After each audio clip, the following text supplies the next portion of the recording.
سب سے بڑا عمل تو یہ کہ قرآن بار بار اس دنیا کو مسافر خانہ وما الحیات الدنیا الا متاع الغرور، یہ آیت ہے بس. اللہ کہتے ہیں دنیا کی زندگی سوائے دھوکے کے، تو 2 ٹکے کا چھوڑا اللہ نے اس دنیا کو یار، ہے بھائی. بحریہ ٹاؤن کو اللہ کہہ رہے ہیں دھوکے کے علاوہ.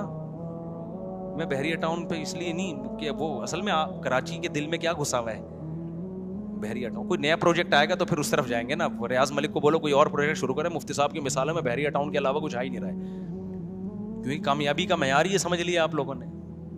تو ہو سکتا ہے میں خود بحریہ ٹاؤن میں پلاٹ خرید لوں. کہیں آپ بولو مفتی صاحب بحریہ ٹاؤن کا رگڑے لگا کے، میں نے خریدنے کا میرا ارادہ نہیں، ایک مثال دے رہا ہوں. تو یہ میں اس لیے سمجھا رہا ہوں کہ کہیں آپ یہ نہ سمجھیں میں بحریہ ٹاؤن کی مارکیٹ کو تباہ کرنا چاہ رہا ہوں. ٹھیک ہے، آپ پلاٹ خریدیں، گھر بنائیں بحریہ ٹاؤن میں، ڈی ایچ اے میں، ڈیفینس میں، کہیں بھی. ہم تو آپ کو یہ کہہ رہے ہیں کہ سمجھو مسافر خانہ. جیسے آپ سفر کرتے ہو ٹرین میں، اے سی پارلر میں، وہاں بھی آپ چاہتے ہو اے سی ٹھیک ہو جائے، پنکھا چلے، لیکن دل سیٹوں سے اور ایئر کنڈیشن سے نہیں لگاتے. پائیدان پہ بھی بعض دفعہ موقع ملتا ہے آدمی پاؤں رکھ کے چلا جاتا ہے، دل نہیں لگاتا. تو بحریہ ٹاؤن، اور دل سے دنیا نکلے گی جب تک صدقہ خیرات نہیں کرو گے. اگر آپ کے پاس 3 پلاٹ ہیں ایک اللہ کے لیے، کیا کر دو کہ چلو یار ایک پیس دل سے نکلے نا، دل سے نکالو، چلو یار ایک نکالو. جب تک یہ نہیں ہوگا نا جذبہ، یہ دل سے تھوڑی، باتوں سے تھوڑی دنیا دل سے نکلتی ہے. خرچ کرنے سے. ہمارے تو فرمایا کرتے تھے پہلے زمانے میں بزرگان دین خانقاہوں میں اپنے مریدوں سے نوٹ جلواتے تھے. بولتے تمہارے دلوں میں نوٹوں کی محبت ہے، جلاؤ. یہ جیسے نوٹ جلے گا نا دل بھی جلے گا ساتھ ساتھ. 5,000 کا کڑک کڑک آپ نہیں جلانا شروع کر دینا، اسٹیٹ بینک آف پاکستان پکڑ کے لے جائے گا آپ کو. تو اب تو صدقے کروائے جاتے ہیں نا. کہا کہ بعض دفعہ جلواتے تھے، صدقہ بھی نہیں. یہ اٹکا ہوا کیوں ہے تیرا دل اس میں اتنا زیادہ؟ مٹی ہے بھائی، مٹی.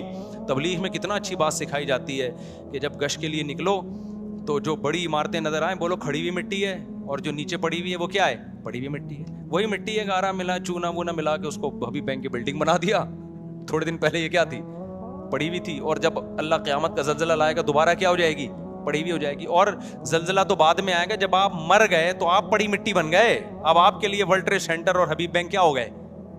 ابے جب آپ قبرستان میں جاؤ گے تھوڑے دنوں میں، زیادہ ٹائم نہیں ہے، گھبرانے کی ضرورت نہیں ہے. میں حقیقت بیان کر رہا ہوں. میرا کون سا، ہم سب 10 20 15 20 30، اس سے زیادہ کون رہے گا؟ اور یہ ٹھک ٹھک ٹھک ٹھک کر کے گزرتے ہیں. اس کے بعد ہم سب لیٹے ہوئے ہوں گے کائنڈلی. اب پتہ نہیں رات کو نیند آئے گی کہ نہیں آئے گی. تھوڑے دن رہ گئے وہاں، جب پڑے ہوئے ہوں گے. جس کروٹ پہ لٹا کے جاتے ہیں نا مردے کو، اتنی توفیق نہیں ہوتی کہ تھوڑی سی کروٹ ہی بدل لے بھائی. تو ایسا لیٹتا ہے بھائی. ہونا یہ چاہیے جب آپ نے اتنے بحریہ ٹاؤن میں بنگلے بنا لیے، بلڈنگیں بنا لی، تو کم از کم اتنا تو فرشتوں کو چاہیے قبر میں بندے کا خیال کرو کہ 6 مہینے بعد پوچھ تو لے کے یار کیا بنا اس کا جو پروجیکٹ چل رہا تھا. ایسا لیٹتا ہے نا، ایسا لیٹا ہے کہ پولیس سے بھی نہیں اٹھتا وہ. بتاؤ نا کوئی گیا قبر میں، مر گیا، ایک دفعہ ہلکی سی آنکھ بند ہوئی سیٹھ صاحب کی، اس کے بعد ہلاتے رہو سیٹھ صاحب، ہلاتے رہو بس. حضرت آپ کے، میں نے ایسے سیٹھ دیکھے کروڑوں کے پروجیکٹ چل رہے ہیں، میٹنگ سے اٹھ کے آئے کہ یہ پروجیکٹ، یہ ان کے گارڈ اتنے آگے پیچھے. میرے میٹنگ ہونے والی تھی ایک سیٹھ سے، وہ مجھ سے ملنا چاہ رہے تھے، اور آگے پیچھے ان کی پولیس موبائل ہیں، ان کا بڑے بڑے کراچی میں بہت بڑے بڑے پروجیکٹ ہیں. بینک کے ڈائریکٹر نے مجھے بتایا کہ وہ آپ سے ملنا چاہتے ہیں. میں نے کہا آ جائیں. انہوں نے کہا وہ نہیں آ سکتے، وہ اتنے ان کے وہ سیکیورٹی کے ہیں، وہ بیچارے بہت مصیبت میں ہو جائیں گے، آپ ہی چلے ہیں. تو میرے کیونکہ ان سے سلام دعا تھی جو بینک کے تھے، تو میں نے کہا چلو، اسلامی بینک تھا. تو میں نے کہا وہ کیا ہوا؟ کہہ رہے ہیں ان کو تو انا للہ ہی ہو گیا ان کا. تو میں نے کہا اتنے بڑے آدمی کا انا للہ اتنے آرام سے ہو گیا؟ انہوں نے کہا یار وہ کچھ بھی نہیں، وہ تو اتنا پروجیکٹ ان کے کروڑوں کے چل رہے تھے، وہ ایک دن بیٹھے بیٹھے ہارٹ اٹیک ہوا، اسی وقت لیٹ گئے. میں نے کہا یہ تو بالکل مجھے بالکل سمجھ میں پسند یہ طریقہ، یہ فرشتوں کا یہ والا اسٹائل مجھے بالکل بھی پسند. ہم سے فرشتہ پوچھتا، ہم کہتے ہیں یار یہ بالکل بھی ٹھیک نہیں ہے، اتنا بھی مسافر خانہ نہیں ہونا چاہیے نا. کیا خیال ہے؟ یعنی ہم قرآن کو سن کے جتنا دنیا کو مسافر خانہ سمجھتے ہیں نا، خود میں بھی جب ایسی چیزیں دیکھتا ہوں تو میں کہتا ہوں یار اتنا تو ہم بھی نہیں سمجھ رہے. اس سے پتا چلتا ہے جتنا ہم سمجھ رہے ہیں اس سے زیادہ سمجھنے کی ضرورت ہے. 2 منٹ لگتے ہیں. تو اتنا بڑا سیٹ، انہوں نے مجھے بینک کے وہ ڈائریکٹر صاحب نے کہا کہ بھائی وہ تو اٹیک. میں نے کہا کیسے؟ عمر بھی زیادہ نہیں تھی. میں نے کہا کیسے مر گئے؟ کہہ رہے پتہ نہیں، ہمیں خود حیران ہے. وہ اٹھا کر کے دل میں پین ہوا ہے. حالانکہ اتنے بڑے مالدار لوگ تو ہر وقت ہارٹ اسپیشلسٹ سے ان کے تعلقات ہوتے ہیں, ان کا کولیسٹرول لپڈ پروفائل کے پورے ٹیسٹ رہتے ہیں ان لوگوں کے, شوگر اور سب. ہم لوگوں کی طرح تھوڑی ہوتے ہیں کہ 2 پراٹھے 3 انڈے پھوڑ کے جب بالکل مرنے لگے تو پھر ٹیسٹ کراتے ہیں جا کے, یار یہ چکر کیا چل رہا ہے. غریب آدمی تو یہی کرے گا نا, ان کے لحاظ سے تو ہم غریب ہی ہیں, پھر بھی نہیں مرتے. یہاں ہماری کمیٹی کے پرانے صدر ہیں طارق بھائی, نام لینے میں کوئی حرج نہیں ہے. میں 2006 میں آیا تھا, وہ بیچارے نا 2006 میں نے دیکھا بہت بیمار, نماز پڑھ رہے ہیں تو ایسے کانپ رہے ہیں, بس ایسا لگتا تھا یہ ان کا آخری مہینہ ہے. اچھا اللہ نے ان کو توفیق دی ہے, دنیا کی محبت ان کے دل میں نہیں ہے, دیندار آدمی ہے نا, وہ دنیا کو لات ماری ہوئی ہے انہوں نے, اللہ اللہ میں لگے رہتے ہیں, پیسے آتے ہیں ان کے پاس, لیکن میں نے ان میں ایک چیز دیکھی جو میں نے دیکھا, دنیا کی ٹینشن نہیں ہے, نماز میں بہت دل لگتا ہے ماشاء اللہ, اللہ ان کو اور عمر میں برکت دے.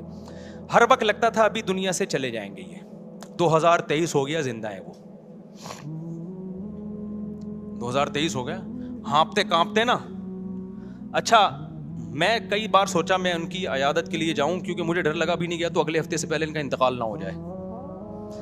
جب میں نے 10-15 سال دیکھا نا یہ بندہ کا انتقال نہیں ہونے والا, میں نے کہا بھائی مجھے لگتا ہے کہ سب کو مار کے جاؤ گے آپ. اور اتنے صحت مند لوگ جو ان کو ترس کھاتے تھے, بھائی وصیت لکھ لیں آپ کا کچھ پتہ نہیں ہے, وہ مشورے دینے والے چلے گئے. ان کے جنازے پڑے انہوں نے آ کے, ان کے جنازے ابھی کچھ دن پہلے پھر گر گئے تھے, اور ڈاکٹر منع کر رہے ہیں روزہ نہ رکھو, سارے روزے بھی رکھنے, لیکن پھر بھی ڈاکٹروں کی مانے ایسا نہ ہو آپ کو اس طرح کا توکل شروع کر دیں, وہ روزے بھی چل رہے ہیں. ایک دن تو رمضان میں گر گئے, ہم نے زبردستی پانی پلایا زندہ کرنے کے لیے, ہم نے کہا یہ بندہ گیا بھائی. وہ جی جب گرمیوں کا روزہ تھا, پہلا روزہ میں کتنے لوگ مر گئے تھے, اس میں ان کا بھی پورا چانس ہو گیا تھا, کیونکہ بہت طاقتور لوگ اس پہلے روزے میں گئے ہیں. آپ کو پتہ ہے ایدھی سینٹر میں وہ جنازوں کے لیے چارپائیاں کم پڑ گئی تھی, جگہ کم پڑ گئی تھی. کراچی میں بہت پہلا روزہ تھا, چند سال پہلے کی بات ہے, ہیٹ اسٹروک کی وجہ سے بہت لوگ مرے تھے اس میں, تو اس میں وہ بھی گر گئے تھے, وہاں تک نہیں جایا جا رہا تھا, گر گئے. پھر پانی وانی ڈالا, ہم نے زبردستی روزہ توڑوایا ان سے, پھر بیٹھ گئے الحمدللہ. پھر اگلے دن پھر روزہ. ابے میں نے کہا بھائی کیا کر رہے ہیں تو صحیح ہے, الحمدللہ چل رہے ہیں. تو وہ اتنا بڑا سیٹ جو ان کی ہمارے سے میٹنگ ہونے والی تھی, میں نے پوچھا جی کیا ہوا, کہہ رہے ہیں وہ بیٹھے بیٹھے لیٹ, حالانکہ ان کے لپڈ پروفائل اور ہارٹ. ایک دفعہ ہانگ کانگ سے ہمارے ریلیٹیو کا فون آیا کہ مفتی صاحب یہاں ایک پاکستانی ہے, اس کی عمر 40 سال ہے اور فضائی کمپنی میں اس کے اتنے شیئرز ہیں, کروڑ ارب پتی آدمی ہے وہ. مفتی صاحب پاکستانی اسٹرگل ہے. اسٹرگل کیا ہے, محنت ہے یار. دیکھو اس نے 40 سال میں یہاں ہانگ کانگ کی نیشنلٹی بھی مل گئی, اور کسی جہازوں کی کمپنی میں اس کے شیئر سب سے زیادہ ہیں. اتنا پیسہ ہے مفتی صاحب, اتنا پیسہ ہے آپ سوچ نہیں سکتے. ہمارے ہانگ کانگ میں ایک دوست ہے, مجھے سمجھا رہے تھے, میں نے کہا اچھا ہوگا بھائی. تو ایک دن ان کا فون آیا کہ حضرت وہ اس کا تو انا للہ ہو گیا بندے کا, 40 سال کی عمر میں کیا ہو گیا. میں نے کہا کیسے ہو گیا بھائی, وہ تو اتنا مالدار. انہوں نے کہا وہ ایئرپورٹ پہ کھڑا ہوا تھا بریف کیس لے کے, فلائٹ کے انتظار میں, کھڑے کھڑے ہارٹ اٹیک ہوا, ایسا لیٹے کہ ہانگ کانگ کی پولیس بھی ان کو نہیں اٹھا سکی. تو آپ کیا سمجھ رہے ہو, جو کروڑ پتی آدمی ہے, کیا اس کے پاس میڈیکل رپورٹیں نہیں ہوں گی؟ ان کے تو ہر وقت ڈاکٹر چیک کرتے رہتے ہیں, حضرت آپ کا دل آج تھوڑا سا ضرورت سے زیادہ دھڑک رہا ہے, ٹھیک ہے نا, پراٹھے کیا کریں. ہم لوگ بیوقوف ہیں, ہم جو پھاڑ کے. ابھی کیا ہوا ہے, وہ میں فضائل سنا رہا تھا میٹھے کے نا, کہ میٹھا کم کھانا چاہیے. گھر میں بھی بتا رہا تھا گھر والوں کو, دیکھو میٹھا جو ہے نا, ڈاکٹر کہتے ہیں نا 40 سال کے بعد میٹھا کم. فریج کھولا, آم نظر آ گئے ہمیں. اچھا میں گھر والوں کو بھی سمجھا رہا تھا, میں نے کہا لے آؤ بھائی. تو بھی اس سے ہم نے پھوڑ پھاڑ دی. آم تو کھانے کا ہو نا, آم تو پھوڑنے کی چیز ہے.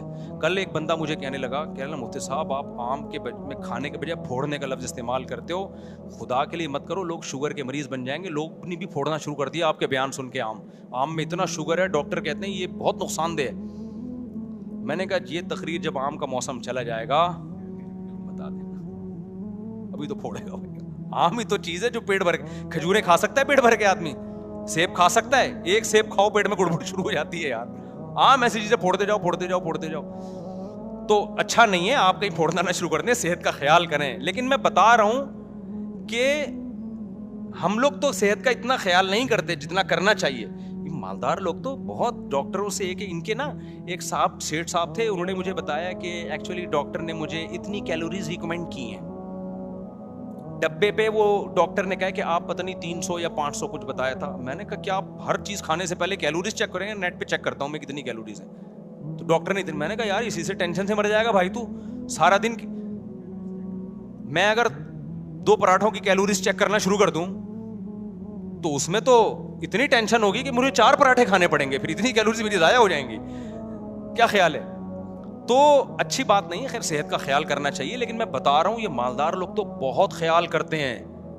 تو وہ 40 سال میں ہانگ کانگ کا کروڑ پتی پاکستانی جہاز کے انتظار میں, ہو سکتا ہے اس کی اپنی کوئی ایئر لائن ہو, کھڑا ہوا ہے کھڑے کھڑے ٹین, ٹھیک.